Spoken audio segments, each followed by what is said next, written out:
O nosso público são jovens entre 16 e 34 anos. Acho que 34 anos é jovem ainda, né?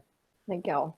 Mas só pedir um favor da gente falar cannabis, Cannabis. o uso medicinal da cannabis, o uso terapêutico da cannabis, que maconha já tem todo uma carga tão negativa, né, que se a gente continua falando, eles levam para casa e até que explica que 19 não é 20, pode trazer algum desconforto. Então, se a gente puder estar na mesma página.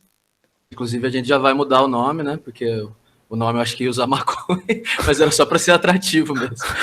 Vamos trocar esse nome. Clickbait, vamos trocar. Clickbait. Fala, galera, ouvintes e ouvintas do nosso podcast semanal de aleatoriedades e coisas da vida. Ele, o seu podcast, o Batata Cast.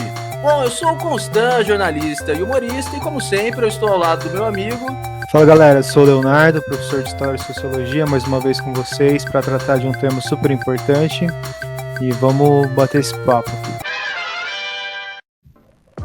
E hoje nós temos a honra de estarmos aqui com a doutora Carolina Nossetti.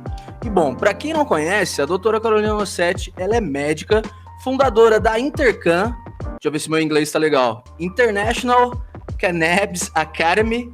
E bom, após quase 10 anos nos Estados Unidos, ela retorna ao Brasil para continuar sua atuação em cannabis medicinal e, é claro, conversar com a gente aqui do Batata Cast. Seja muito bem-vinda, doutora. Olá, boa tarde a todos. Obrigada pelo convite de estar aqui. Muito feliz de saber que vocês estão trazendo esse tema que é tão sensível para os ouvintes de vocês e compartilhar um pouquinho de informação que pode trazer aí uma melhor qualidade de vida para pacientes crônicos de algumas doenças refratárias, onde existe o potencial terapêutico dessa planta. Eu acho que a primeira pergunta assim, que me vem à mente, e que eu imagino que quem está ouvindo também quer saber, é quais são as doenças que mais podem se beneficiar com esse tratamento, doutora? Sim, a lista é um tanto quanto robusta, mas eu vou dizer as indicações mais comuns hoje.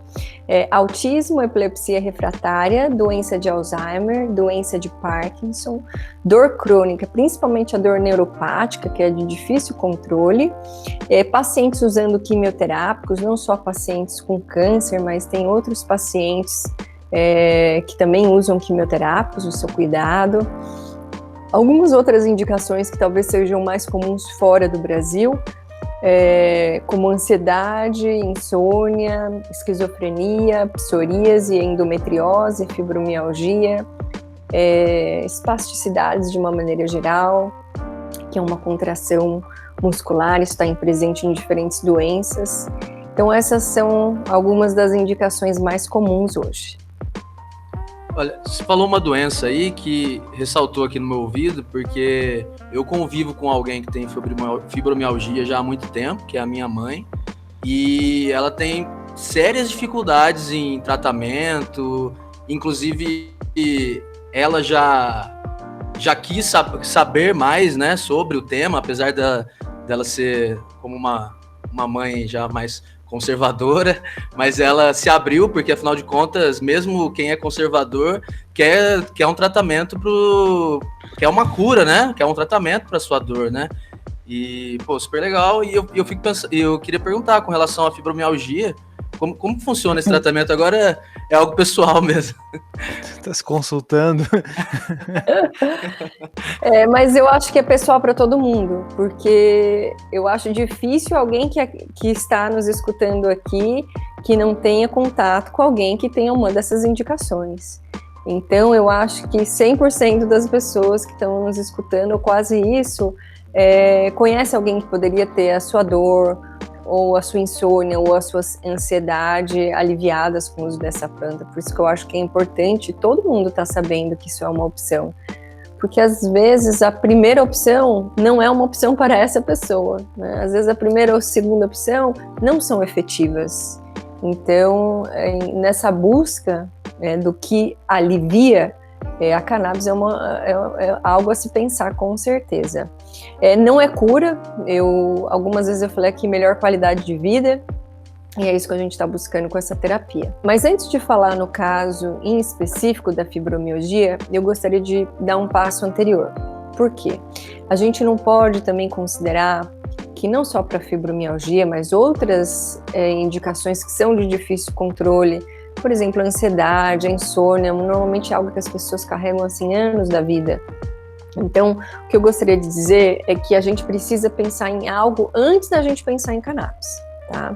Que é algo que tem um médico, acho que ele é de Porto Alegre, Dr. Pedro Chestatsky, ele fala PAM, é pensamento, alimento e movimento.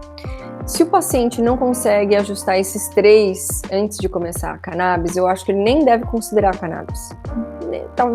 Talvez um alopático, alguma coisa da farmácia, mas assim, a minha preocupação é a gente queimar uma terapia, e se você não tem esses 3 antes, você pode ter a melhor cannabis do mundo, você pode ter o melhor remédio para dormir do mundo, e ainda assim você vai então ter aquilo para o resto da sua vida, porque você não deu um passo anterior e observou o seu pensamento, sua alimentação e se você está se movimentando ou não. Então, quando eu digo pensamento, é realmente fazer um exercício mental de controle, porque quando você está com dor, é muito fácil você responder a seguinte pergunta: como é que você está?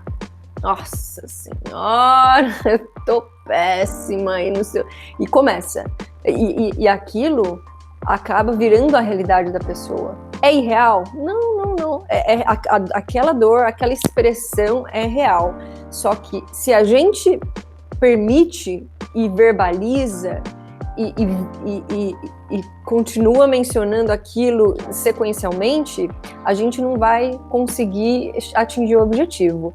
Ou se é dor, é fácil, quando a gente tá com dor, é fácil a gente ficar crítico, a gente ficar apontando o dedo, porque é um desafio. Quem vive com fibromialgia vive com dor.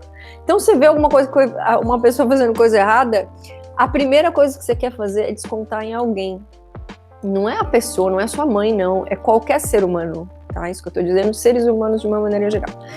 Então, eu acho que é válido a gente considerar, então, técnicas de meditação, Ho'oponopono, controle mesmo. Olha, tá pensando em alguma coisa ruim, tem algumas ferramentas, não sei se é uma palavra cruzada, se é Sudoku, se é dar uma caminhada, não sei, mas fazer um exercício constante de não permitir que pensamentos negativos e reclamar da vida e falar mal do outro, que esteja ficar vendo, sabe, jornal sangrento, isso não vai adiantar. Então a gente precisa ter uma alteração nisso. A segunda parte é alimento. Tem alguns alimentos que são extremamente inflamatórios e que ninguém fala isso pra gente, nem na faculdade de medicina e nem na faculdade de nutrição, tá? Então, por exemplo, leite e derivados. O leite é bom para o bezerro, é nem bom para vaca. Você já viu vaca tomando leite da vaca? Que a vaca é esperta. Nem a vaca quer o leite da vaca. Então, a gente precisa considerar que não somos bezerros. E a gente, como não sendo bezerros, a gente não tem as enzimas para processar as proteínas que estão ali no leite. Não é uma ou duas, são várias que não estão nem sendo consideradas.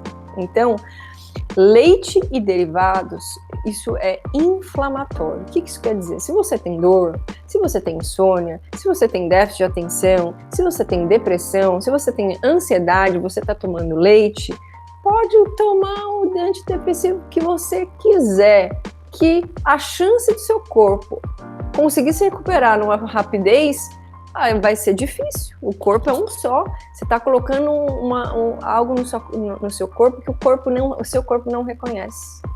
Então, os derivados do leite, por esse potencial inflamatório, eles também atingem a microbiota, que são os seres que vivem na nossa barriga. Eles são extremamente importantes, porque eles criam assim, pontos essenciais. Vou te dar um exemplo. Serotonina é feita ali no intestino, tem a proteção, absorção, às vezes até vitaminas precisam de bactérias que estão dentro da nossa barriga para virar vitamina de verdade.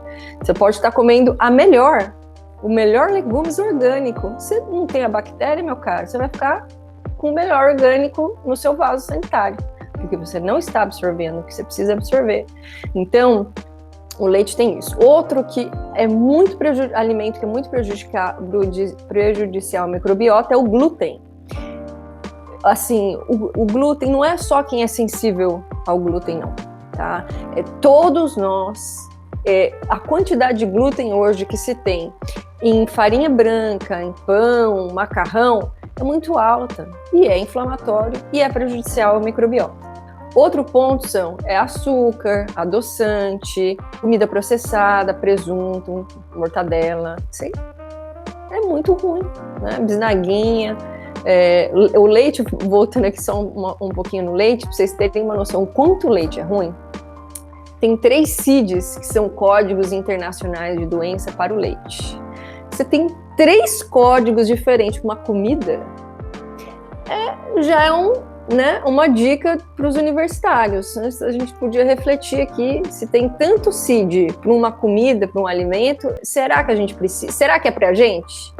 Talvez seja para o bezerro, né? Então a gente tem hipersensibilidade ao leite, intolerância ao leite e alergia ao leite, e cada um tem um mecanismo diferente. Não é que um é pouquinho, um é médio, um outro é muito. Não. São imunoglobulinas, inclusive, diferentes. Uma imunoglobulina G, outro é E, o outro é uma enzima. Então, assim, é prejudicial desse tanto. Então, a gente precisa refletir sobre essa questão da alimentação. E do movimento, que é o terceiro, PAM, é se mexer. Não precisa de roupinha da academia para fazer exercício. Não precisa de tênis especial, rosinha com um brilhantinho prata. Não precisa. Você pode colocar o seu pijamão e rodar 50 vezes na mesa da sua sala. Não tem problema. Porque a academia também não precisa. Roda aí na sua sala. Então, a gente precisa que isso esteja presente na vida das pessoas. De preferência, se você tem a possibilidade física, você tem que suar. Você tem que fazer exercício extenuante. Você pode fazer rotações, então você corre 30 segundos e anda 2, você veja com o seu médico que tipo de exercício você pode fazer, mas de preferência que você sinta que você está suando enquanto você faz exercício. Se não consegue, você vai fazer alongamento do seu braço sentado no sofá.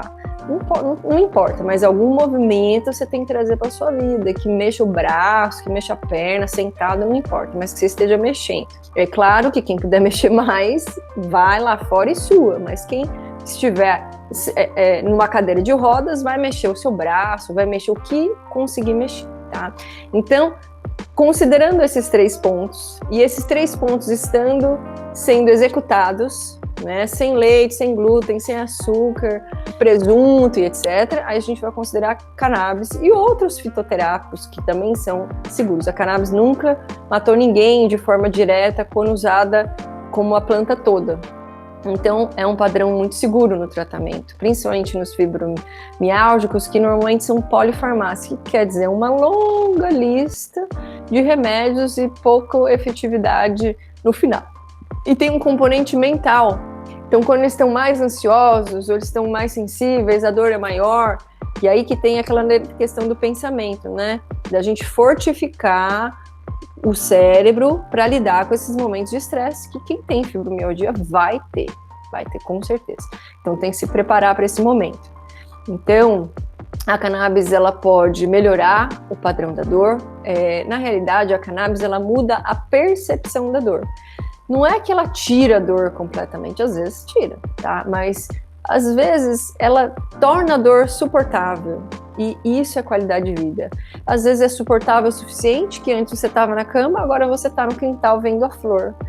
Às vezes é boa o suficiente a controle ou a tolerância, que você agora consegue trabalhar, consegue ver seus amigos. Não vai deixar de sair porque você está com dor. Você só não vai sair se sua dor está de uma forma que você não consegue lidar com ela. E cada um lida com a dor de forma diferente. Então a cannabis, ela tem esse potencial terapêutico na fibromialgia por esse padrão de alterar a forma com que o corpo entende essa dor. E também nas questões emocionais. Porque as pessoas ficam ansiosas. Quando é que vai doer de novo? Isso é uma ansiedade de quem tem muita dor. Ou ansiedade de uma maneira geral. Às vezes a pessoa é ansiosa e aquilo ali junta com a dor e junta com outros desafios e fica um pouco difícil de lidar.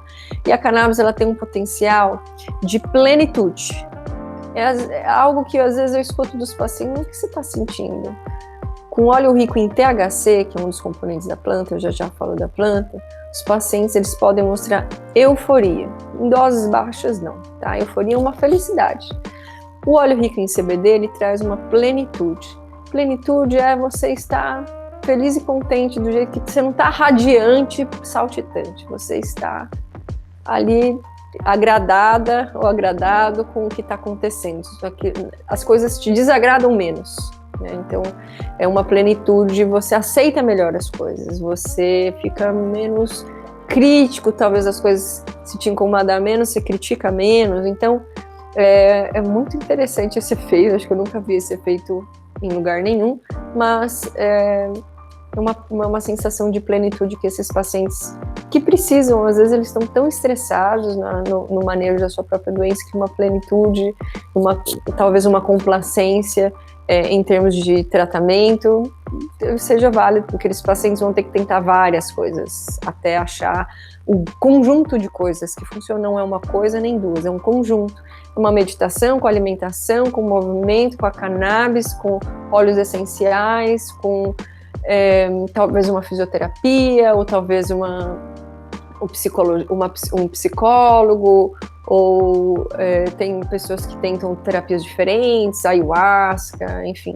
Tem outras medicinas da floresta, né, que podem ter o seu potencial terapêutico, mas é um conjunto de coisas e, às vezes, esse conjunto de coisas é bom o suficiente que os pacientes realmente tenham sua vida melhorada em termos de qualidade de vida. Então, Eric, também a gente vê com relação à melhora da qualidade do sono, do padrão do sono, ansiedade, distúrbios do humor, dependendo do canabinoide, um aumento de apetite ou um controle do apetite. Alguns pacientes que comem demais podem comer um pouco menos, porque é tudo baseado na ansiedade, né? Tudo, mas boa parte é.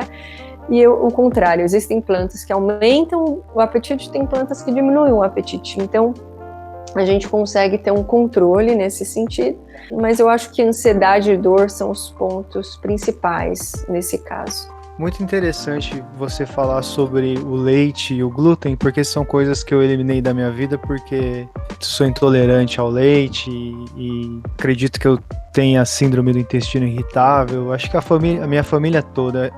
Interessante também o Eric falar da mãe dele com fibromialgia, porque a minha também tem.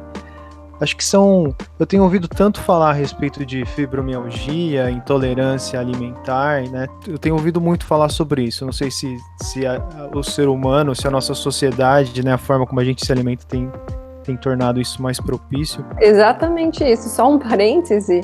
A gente tem uma população praticamente inteira comendo derivados do leite e glúten todo santo dia. Um café da manhã que as pessoas acham que é saudável é café com leite, pão com manteiga e queijo branco, porque é mais, sei peito lá... de peru, né, que é o embutido, né? E ainda pior, com suco de laranja, porque quando você usa o suco de laranja todo sem a fibra, aquilo ali é altamente calórico, uma coisa horrorosa. Melhor não tomar esse suco. Se você não pode comer a laranja do jeito que veio da natureza, porque a natureza, o universo, Deus, quem é que você acredite, faz as coisas de uma maneira que dificilmente é ruim. Eles colocaram a frutose, né, que é um açúcar, né, junto com uma fibra, por um motivo. Aí a gente espreme o suco de laranja, tira toda a fibra e fica só com a frutose, que é um açúcar, um melaço, se as pessoas soubessem que tem naquilo ali. Então, realmente as pessoas não estão...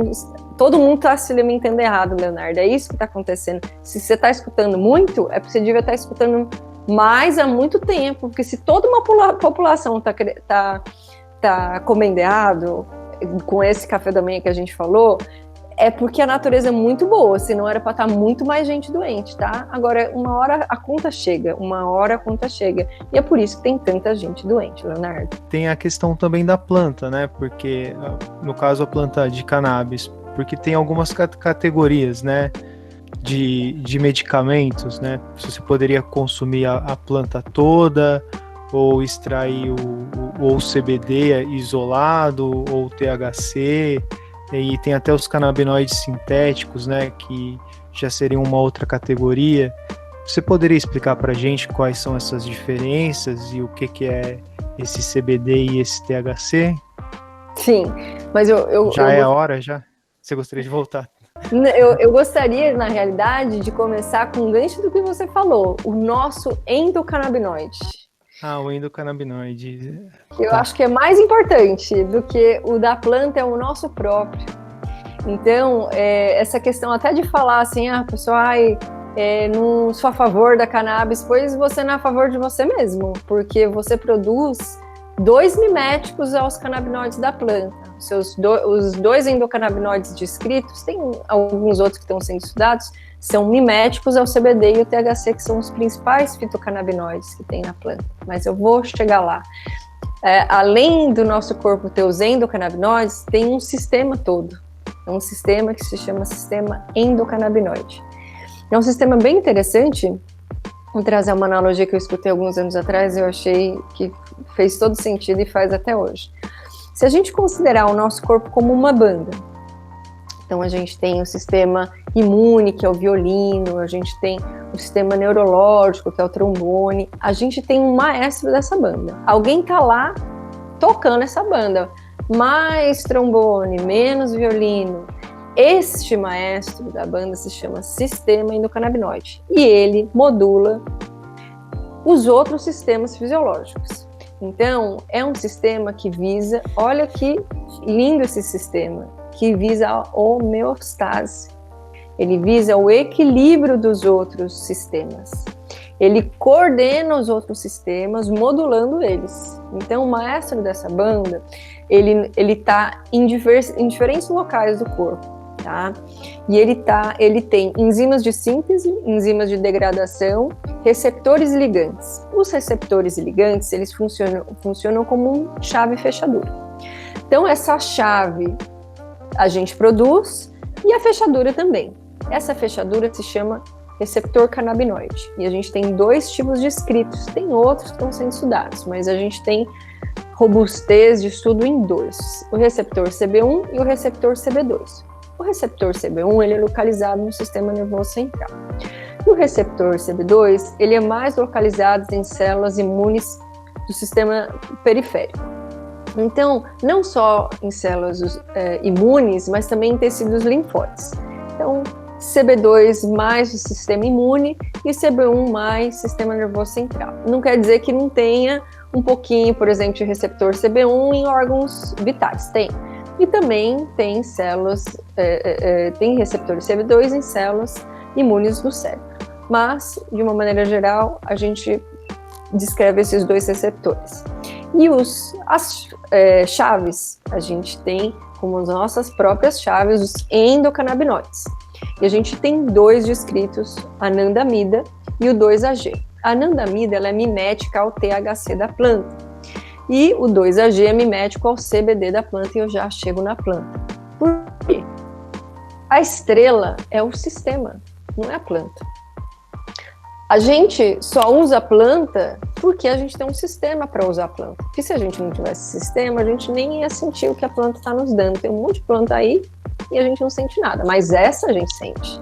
Então, por que a gente sente? Porque ela produz algo que a gente também produz, quase igual, age praticamente idêntico no receptor.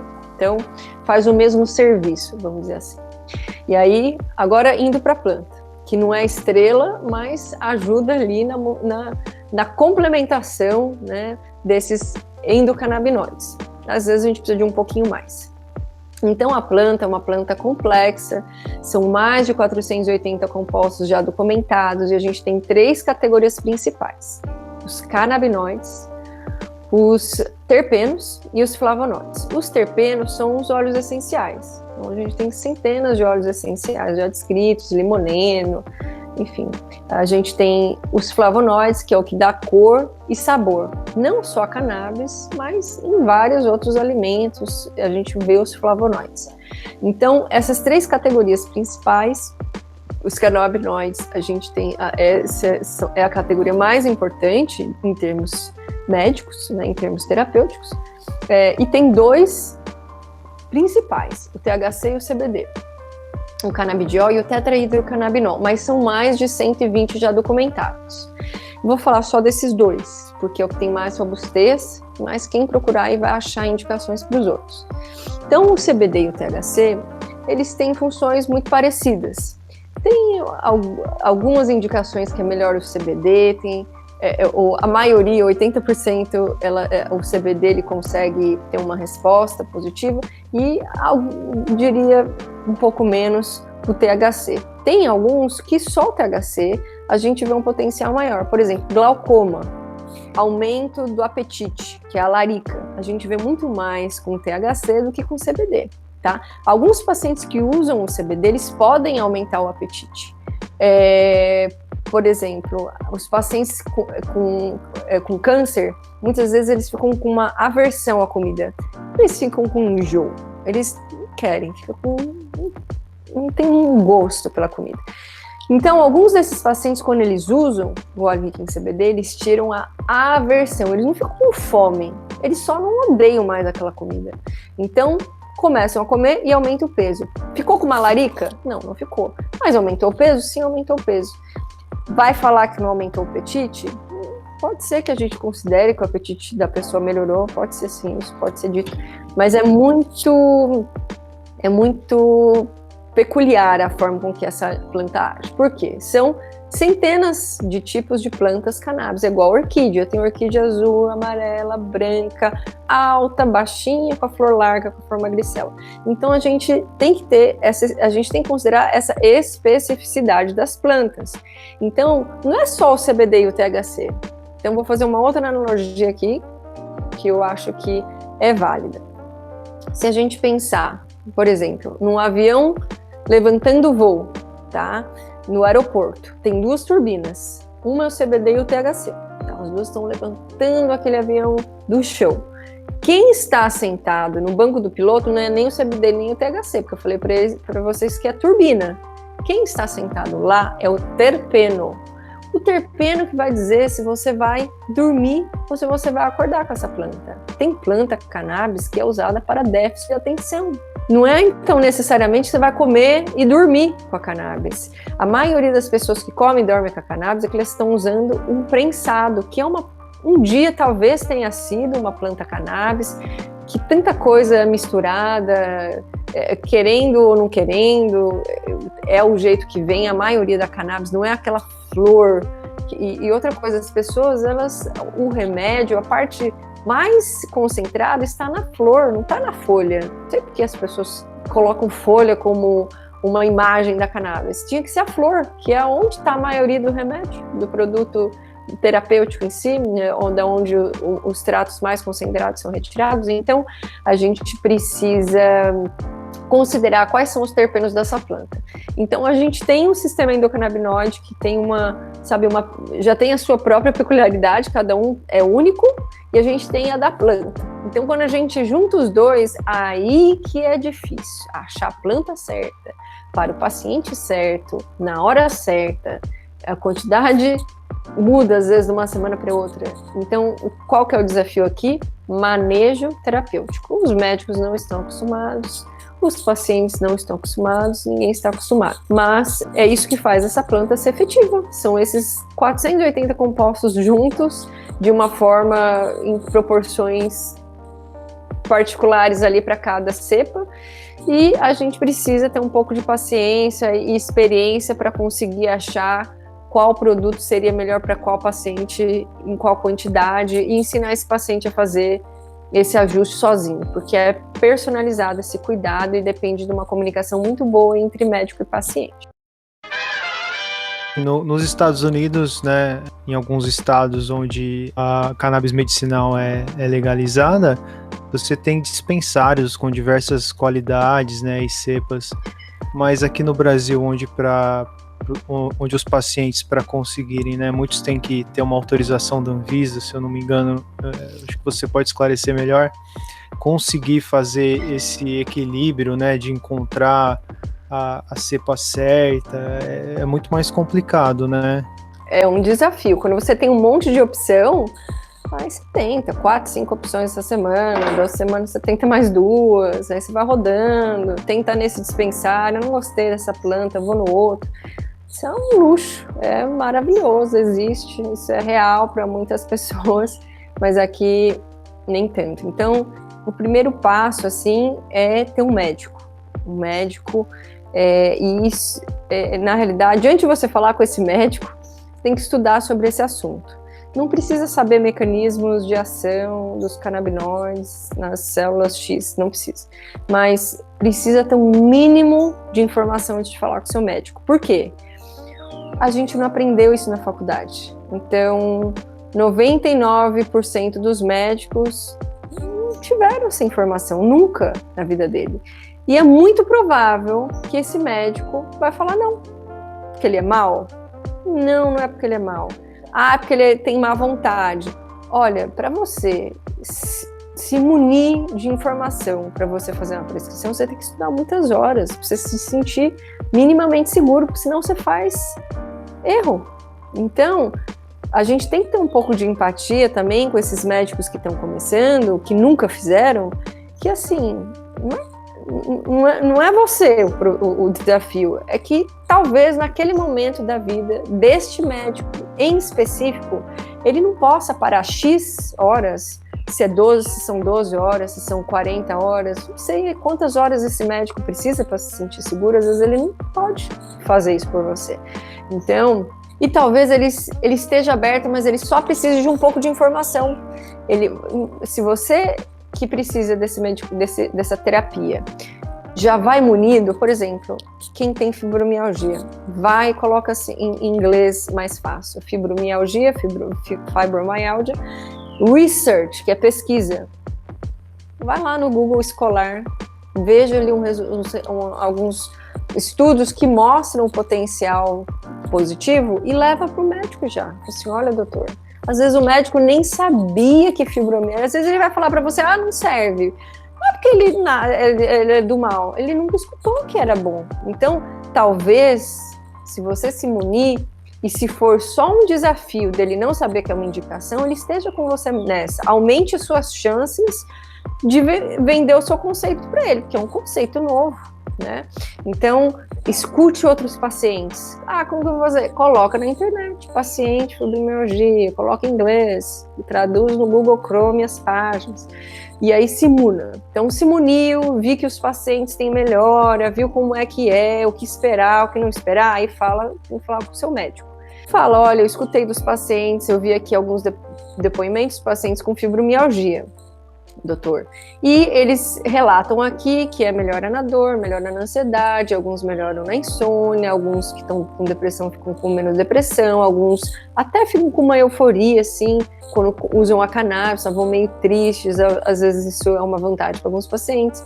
Enfim, fala isso para o médico. Falando desse jeito para o seu médico, a chance é maior do que você só falar, eu quero cannabis. Então, você não tem indicação. Então, se educou, falou com o seu médico, o próximo passo é uma prescrição médica que vem depois de uma indicação, né? O médico vai fazer a consulta, às vezes vai ver que o paciente tentou 2, 3 medicamentos, tem efeito colateral, não está sendo efetivo, ele vai assim, olha, agora chegou a hora de se tentar algo diferente, vamos tentar o uso de um óleo rico em canabinoides. Então ele vai considerar ali dentro do que ele leu, se ele vai prescrever um óleo rico em CBD, ou se ele vai prescrever um óleo rico em CBD com THC, se ele tem condição de ter algum produto de resgate, que são produtos que têm uma absorção mais rápida. Enfim, ele vai tomar aquela decisão e vai fazer uma prescrição. E aí a prescrição vai depender de onde esse acesso vai ser feito. tá? São algumas formas de se fazer esse acesso. Ou você compra na farmácia, por meio da RDC 327 de 2019, ou você importa por meio da RDC 335 de 2020, ou você compra por meio de associações, ou você judicializa ou o plano ou a Secretaria de Saúde, ou você faz um habeas corpus, você cultivar e fazer na sua casa. Essas todas são formas legítimas de você ter o acesso à sua terapia, tá? Você pode escolher e ver qual que é mais viável. Se a sua escolha for um produto da farmácia, hoje são 2 produtos vendidos na farmácia, um óleo rico em CBD e um óleo rico em CBD e THC. E eles são isolados. Então, vou fazer aqui um parênteses, porque a gente não... Você perguntou, Leonardo, eu não tratei disso antes, mas eu acho que agora é uma boa hora. Então, a gente tem os fitocannabinoides, a gente tem os canabinoides isolados, a gente tem os canabinoides sintéticos e os endocannabinoides. Esses são os canabinoides que a gente tem. Da farmácia, são os canabinoides isolados, tá? Os canabinoides isolados, eles não têm a mesma efetividade que a planta tem. Então, a gente vê que precisa de mais produto e existe uma chance de ter um maior efeito colateral. Então, os produtos full spectrum, né, que tem a planta toda, podem ser obtidos ou por meio de importação, ou por meio de uma associação, ou por meio de um habeas corpus. Aí você teria que pegar escolher uma cepa, cultivar, o que não é fácil, tá? É igual uma criança, tem que tira da luz, põe a luz, dá comida, tira comida, lava aqui. Olha, é um investimento de tempo, né? É uma terapia também, é bem terapêutico, mas é um trabalho. E é uma responsabilidade, você não pode viajar. O que você vai deixar a sua planta? Quem que tem... Vai deixar com o amigo vai se sentir à vontade de ficar com uma planta. Então tem todas essas questões. Mas de uma maneira geral, essas são as formas de acesso. Se for por meio de importação, aí precisa pegar essa receita, mandar para a Anvisa, eles fazem uma análise, de 2 a 10 dias eles liberam, autorizam a importação dessa terapia e o tratamento continua. Normalmente é esse o procedimento. Se é para associação, não precisa da autorização da Anvisa. Se é para farmácia, não precisa da autorização da Anvisa. Se é para farmácia, precisa uma receita especial. E se for judicializado, aí você depende. Se é um judicializado, você vai importar, você vai comprar na farmácia, você vai comprar da associação. É mais uma forma de pagamento do que uma forma de acesso, né? Essa judicialização. Mas, de qualquer forma, essas são as opções que a gente tem hoje disponíveis de acesso no Brasil. Você tem falado sobre os óleos, o óleo de cannabis, o óleo de cannabis. Esse óleo, então, assim, só para esclarecer para os nossos ouvintes, que a pessoa não vai fumar a flor, né? Não é isso, não é disso que se trata, né? Ela vai usar esse óleo, ela vai consumir de, sei lá, via oral ou na forma de spray, se for esse... Agora eu me esqueci o termo que você usou, que é o de... Não é rebote, é... Resgate. É resgate, isso. Resgate, né? São outras formas, né?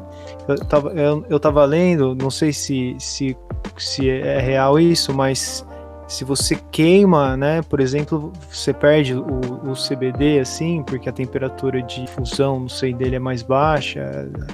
Você tem também os problemas da queima, né? Todas as, sei lá... alcatrão e não sei o que, faz mal, né? E os óleos não, os óleos são seguros. Exato, os óleos são seguros. Quando a gente fala do uso terapêutico, uso medicinal dessa planta, a gente tem que considerar formas seguras de se consumir. Então, a forma fumada não é uma forma medicinal de consumir nada na vida, nada. A forma vaporizada, existem alguns casos que, por mais que exista o calor, não tem a queima, não tem o papel, não tem outros componentes ali que são negativos também. Então, existem estudos hoje, por exemplo, em Israel, dentro de hospitais, onde se usam vaporizadores para dor de câncer. É para todo mundo? Não, estou falando para você que o estudo é para dor de câncer. É uma dor que você pode, às vezes, usar via oral todas as cannabis que você quer, o opioide, tudo, e não funciona. Então, em alguns casos, é indicado, sim. Por exemplo, glaucoma, tem pacientes que se dão muito bem fazendo a vaporização da cannabis para o tratamento de glaucoma. Para eles, essa forma oral não tem o mesmo efeito, não fui eu que escolhi. Então, tem outras formas, tem indicações específicas que têm formatos específicos de consumo. Por exemplo, esses que eu mencionei agora. Mas, para todas as outras indicações e formatos de uso, o uso oral é uma forma válida. A gente também tem o uso tópico, o uso intranasal, intravaginal, retal. Por exemplo, pacientes que têm endometriose, que dá uma cólica, assim, difícil de ser controlada. E muitas vezes, fora do Brasil, as pacientes podem usar, por exemplo, absorventes íntimos que têm CBD e THC. Os pacientes com endometriose aqui no Brasil têm uma associação que produz óvulos de manteiga de cacau com algum outro recipiente e canabinoides. Então, aquele uso local ali, intravaginal, é muito interessante para esses pacientes. Ou um paciente com câncer de colo, então fazer o uso retal. Então, existem outras formas mais seguras do que a forma fumada e vaporizada, que não é recomendada no Brasil, não é permitida, a não ser que você tenha um habeas corpus, daí você vai consumir do jeito que você tem liberdade para consumir. Mas, nos outros casos, a gente precisa considerar que a forma oral é uma forma possível e muito segura. E tem algumas outras formas, dependendo do caso do paciente. Essas associações são grupos de pacientes que formam essas associações? Seriam uma produção coletiva ou não é nada disso? Então, as associações, depende do formato, né? Hoje a gente tem 2 associações com uma proteção legal para operar, não é uma licença de cultivo, não é isso, é um remédio legal, que é a Abrace e a PEP. E tem outras associações pleiteando e cada um faz esse processo de uma maneira diferente. Às vezes é um cultivador para várias famílias, tem associações novas que estão formando, que são vários cultivadores, famílias, mas normalmente é um cultivador para várias famílias. Esse é o formato mais comum de associação hoje no Brasil. Eu queria saber com relação à diferença, você que ficou 10 anos lá nos Estados Unidos tratando sobre o tema, mas lá tem a questão de ser legalizado em alguns estados, né? Tem algumas diferenças, apesar de agora estar um republicano extremamente conservador no poder, vindo para o Brasil, que o Brasil é essa bagunça política que a gente já sabe e que a gente comenta aqui todo episódio, infelizmente. Como é que é tratar desse tema no Brasil atual? Uhum. As diferenças de tratar esse tema lá nos Estados Unidos e tratar ele aqui. A diferença de tratar lá é que lá todo mundo já conhece. Isso é legalizado em todos os estados. O óleo rico em CBD com até 0,3% de THC, que é o cânhamo ou hemp, ele é federalmente uma commodity. Então, ele pode atravessar estado, ele pode ser vendido onde eles acharem que deve ser vendido. Então, isso é parte da cultura lá. Então, hoje, eu acho assim, quando os shows de comédia tratam disso de uma forma natural, quando a chavinha virou, né? E eu lembro do Jimmy Fallon fazendo uma piada, ele fez um comentário, uma mãe suburbana que agora está tomando seu vinho e com as suas gotinhas de CBD, no sentido de relaxar, ou falou vinho de CBD, não sei o que ele falou na época, mas ele trouxe aquilo para a normalidade das mães de subúrbio, que agora eles usam o CBD como forma de relaxar. Então lá é normal, a parte da cultura. A cannabis com mais de 0,3%, aí sim, depende do estado, mas a mais da maioria dos estados é legalizado, então todo mundo conhece. Porque mesmo que você não está no estado, dos poucos estados que não tem cannabis medicinal, você está vizinha de um estado que com certeza tem. Então, e você sabe. Você escutou, você pode não ter usado o programa, você pode não conhecer ninguém do programa, e às vezes uma hora você passou por essa placa, por esse banner, né, no meio da cidade. Então, lá é comum. Eu acho que essa é a maior diferença. Agora, em termos, por exemplo, a gente estava falando de associação de pacientes, quem são esses cultivadores, né, quando vem de associação? Normalmente são pacientes que começam a cultivar por eles próprios e começam a distribuir. E a Califórnia, de uma maneira geral, ela começou assim, o uso medicinal, e hoje ela tem o uso adulto também na sua regulamentação. Então, lá tem formas diferentes, né? Tem as empresas, tem as associações, tem os pacientes que fazem o cultivo próprio, depende do estado, e aqui não, ainda é muito como se a gente ainda estivesse engatinhando. Assim, até 8 anos atrás, quando eu comecei a trabalhar com isso, eu acho que eles já estavam... A gente está muito mais que 10 anos atrasado, isso que eu estou querendo dizer. A gente está mais que 10 anos atrasado, com certeza, porque já existiu uma consciência enorme quando eu comecei a trabalhar com isso nos Estados Unidos. Então, a gente só está atrasado. Aqui existem essas duas regulamentações que eu mencionei, né, a 335 de 2019 e a 327 de 2000... 327 de 2019 e a 335 de 2020, que uma é a da farmácia, que vende na farmácia, e uma que você importa. E essa que você importa, que antes chamava RDC 17 de 2015, ela já acontece desde 2015, não é novo. Então, a hora que você precisar importar, você pode importar. É uma decisão sua e do seu médico dentro do consultório, e os médicos usam o ato médico para embasar essa prescrição. Então, é isso, existe essa diferença grande. As bases, por exemplo, empresa e associação, vindo normalmente de pacientes que começam a cultivar, é mais ou menos a mesma, assim, o drive, né, o que leva as pessoas a começarem a trabalhar com isso, ou a se envolverem com isso. O reach, né, o quanto que isso alcança, é bem diferente. Esses 3% aí é equivalente a um que você falou do óleo, é 3% de THC, o que é um baseado assim ou não? Na realidade, eu digo 0,3. 0,3? É praticamente nada. É 0, tá. Quase nada. Então a pessoa não vai ficar, não sente. Não. Então... A não ser que tome uma dose muito alta, aí você começa a acumular ali 0,3 mais 0,3, pode ter alguma coisa, mas assim, é muito raro, porque o CBD, ele contrapõe os efeitos psicoativos do THC.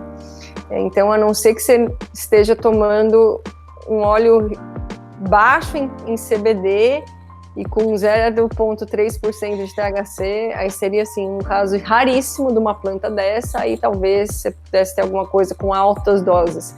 Mas com um produto normal, que é o do cânhamo, que tem normalmente mais CBD do que a THC, você não vê essa psicoatividade, porque o CBD contrapõe os efeitos psicoativos do THC. É interessante também, porque os Estados Unidos estão avançados, né, e tudo mais, mas eles são, assim, o berço dos 12 passos, né, e das reabilitações, das clínicas e da tolerância zero, né, então é assim, é meio contraditório isso, e tem aquele Dr. Phil, né, que tinha aquele programa Celebrity Rehab, e tem até um podcast que a gente se inspirou, que é o Midnight Gospel, e virou uma animação agora que é bem bacana. O primeiro episódio é com o Dr. Phil e eles falam sobre a maconha lá. E o Dr. Phil, ele é contrário, né? Ele critica bastante por conta... eu já vi outros psiquiatras também falando do potencial de despertar psicoses, esquizofrenias e esse tipo de coisa. Então, assim, tem esses dois lados, né, dos Estados Unidos, né? Por um lado eles liberam, por outro lado eles internam, né? Mas olha, eu acho que é muito por não saber, tá? E o pior é quando você não sabe que você não sabe. Isso é o mais difícil. Porque quando você sabe que você não sabe, você está aberto a escutar os outros. Mas quando você tem uma verdade absoluta na sua cabeça de que cannabis... Existe uma relação direta entre cannabis e esquizofrenia ou distúrbios psicóticos, aí nada vai tirar da sua cabeça. E na realidade não existe uma relação direta. Como é que eu sei que não existe? Porque fizeram um estudo mostrando qual que era a proporção em termos de concentração, né, dos produtos das cannabis apreendidas de 1950, 60 até agora. A concentração de THC é uma coisa enorme. Você vê baixinho e vai aumentando, vai aumentando, vai aumentando. E aí você vê não só a concentração aumentando, mas você vê um consumo maior de cannabis ao longo dos anos. Muito mais gente usa cannabis hoje. Então, quando você vê a maior concentração com maior utilização, você vai pensar que a linha da esquizofrenia vai, no mínimo, crescer igual. Mínimo, né? Se tem uma relação. Mas não, ela manteve igualzinha. Então, ela manteve igualzinha essa linha. E aí a gente consegue saber que não existe uma correlação direta, não. O que existe é um gatilho. A cannabis é um gatilho para algumas doenças psiquiátricas, incluindo surtos psicóticos, tá? Então, quando a gente considera isso, a gente tem que saber o que é gatilho. Gatilho é algo que gera o surto, né? Algo que é uma ignição para o surto. O gatilho pode ser acabou com o namorado, com a namorada, o gatilho pode ser tropeçou, o gatilho pode ser bateu o carro a 20 km por hora, tomou um susto. Tudo isso é gatilho. E a cannabis é gatilho. Então, se você tem um histórico de doenças psiquiátricas na família, ansiedade generalizada, você vai considerar. Não é para deixar de tomar cannabis? Não falei isso. É para usar a cannabis certa. Por quê? O CBD, veja bem, é antipsicótico. Então, se você usar um óleo rico em CBD com 0,3, 0, nada de THC, e tem que ter um pouquinho de THC, eu já te explico por quê, você pode ter uma terapia para esquizofrenia. Aí você fala, nossa, como assim? O Dr. Phil não está sabendo disso? Acho que não. Eu acho que ele não tá. Eu acho que ele não sabe que ele não sabe. Eu acho que ele tá tão fechado que ele não... Eu não sei se ele ficaria com vergonha de voltar atrás que ele não estudou. Eu não sei. Mas a realidade é que tem muitas pessoas que não sentam para ver que o CBD é um antipsicótico. Tem até a USP Ribeirão estudando isso. Não é novidade, tá? Mas realmente precisa sentar e estudar. Só um parênteses aqui com relação aos Estados Unidos. A gente, por mais que esteja nesse desconforto, né, de um republicano que está lá, lembrando que, por mais que eu também esteja muito desconfortável com a pessoa que lidera o país, e eu passei dois termos do Obama lá, eu cheguei em outubro nos Estados Unidos, e em novembro eu estava na Times Square, do lado daquele cara da foto do booth de telefone, eu estava ali do lado comemorando, e fiz assim, curti 2 vezes o Obama, e eu fiz parte ali do momento que aconteceu a votação. Eu estava em Los Angeles, ainda não tinha mudado para cá quando o Trump foi eleito, então eu entendo todo o desconforto relacionado a esse governo, mas foi nesse governo que se passou o Farm Bill, que é uma lei americana, um bill americano, que permite que a cannabis seja uma commodity. Então, o que aconteceu? Um republicano, que é o Speaker of the House lá, Mitch McConnell, ele começou a se envolver no Kentucky com um cultivo de hemp, de cânhamo. Aí tudo muda, meu cara. A hora que eles veem que a parte financeira conservador nos costumes, mas bem liberal quando a gente fala de dinheiro, sabe como que é? Então, quando isso aconteceu, aí eu vi e falei assim, olha, se tem alguém que vai conseguir mudar essa chavinha, é alguém que está no governo, não é a oposição que vai passar um Farm Bill. Então, passaram, tá? Não importa se é por interesses próprios, desde que todo mundo tenha a mesma oportunidade, tudo bem, não tem problema. Aqui não. A gente é só a indústria farmacêutica e o governo, né? Porque é um lobby.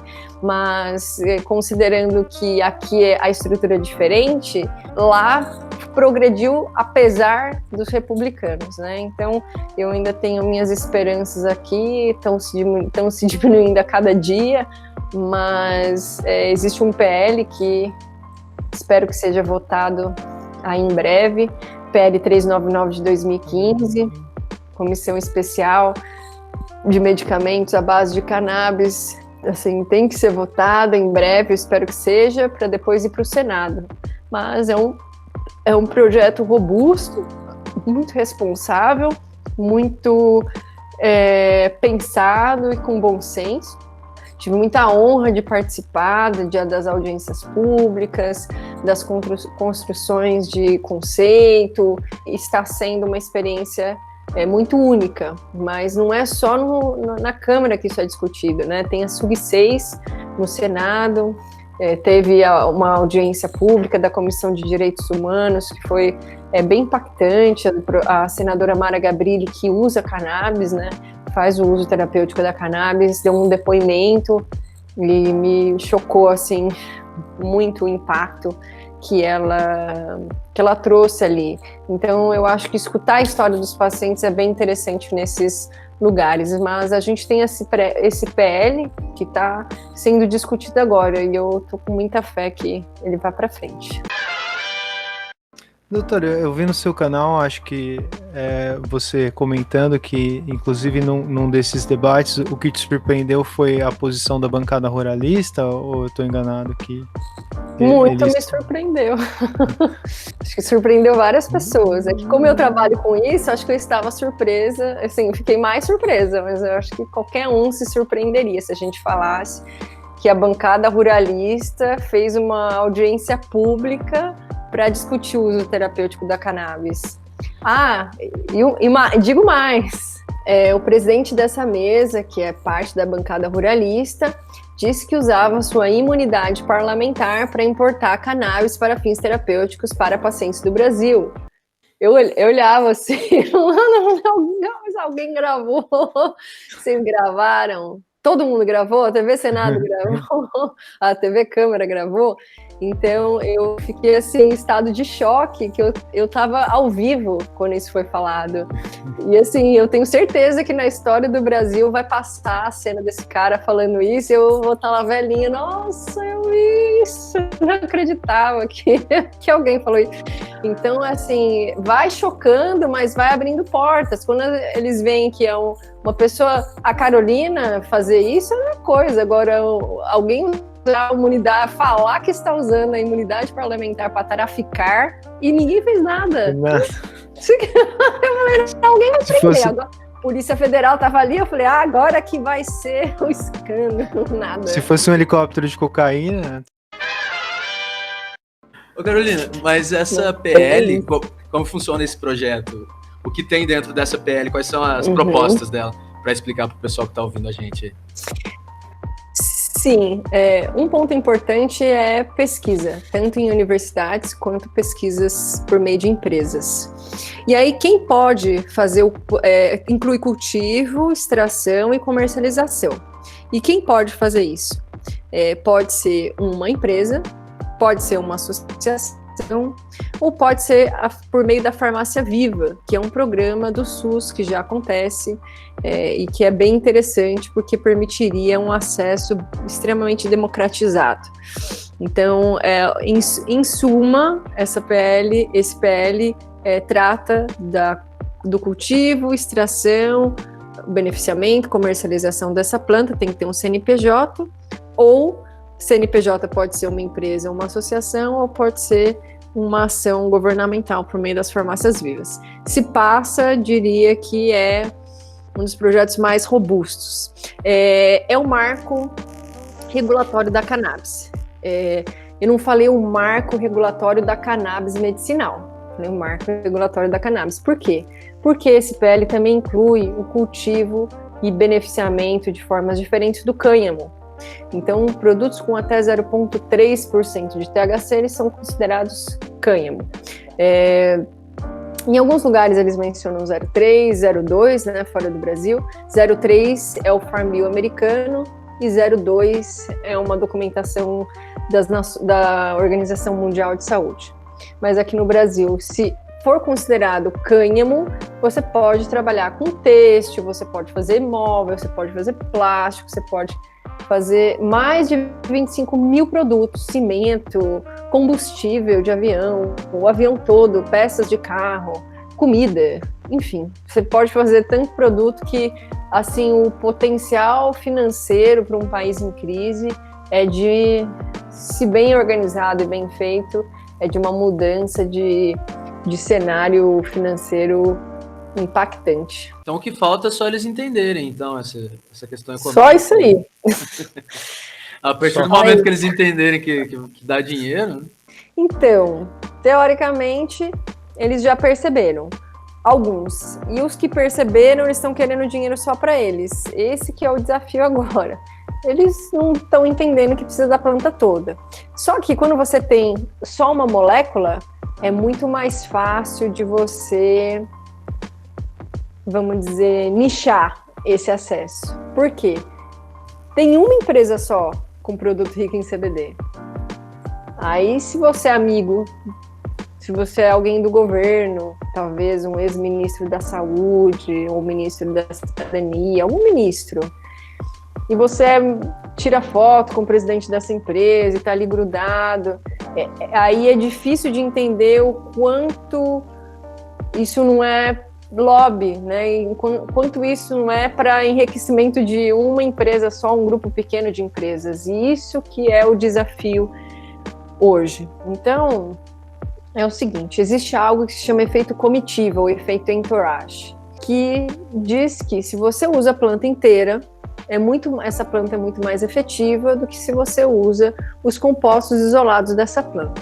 Você pode usar os produtos isolados dessa planta? Pode. Pode ser que você tenha um efeito? Sim, você vai ter provavelmente algum efeito. É a melhor forma de fazer isso? Não, porque você vai precisar de mais produto e você está correndo o risco de ter mais efeito colateral. Então, por que cargas d'água que eu vou querer a versão isolada? Se tem uma versão que nunca matou ninguém e tem várias outros componentes ali, né? Então, é uma questão de escolha. O Leonardo estava mencionando agora há pouco, né, da questão da queima. Sim, existe uma temperatura certa para fazer isso acontecer, para você manter os terpenos. Precisa esquentar para virar CBD e THC, né? As formas ácidas que estão na planta não têm esse potencial. Não é que eles não têm nenhum potencial, mas eles não têm o mesmo potencial do CBD e do THC. Então, esquentar é importante na transformação da forma ácida na forma não ácida. Então, tem algumas partes ali desse processo, mas o efeito entourage versa que o produto da planta toda é melhor do que o produto isolado. Então, tem algumas pessoas que são do governo hoje, que estão lutando contra esse PL, dizendo assim, mas para que eu preciso da planta toda? Só precisa do CBD. Não é isso não, tá? Não é só o CBD que a gente precisa. Aí você fala, não, esse aqui a gente distribui no SUS. E que dinheiro que vai pagar? Pra que vai fazer isso? Pra que vai correr mais risco? Pra que vai colocar isso na mão de uma empresa só? A gente sabe, tá? Eu tô sendo retórica aqui, mas que a gente já não é idiota, né? Mas é um questionamento que todo mundo devia estar fazendo. Não é porque você não trabalha com cannabis que você não pode se beneficiar dela. Como eu mencionei aqui, quem é que não tem alguém na família?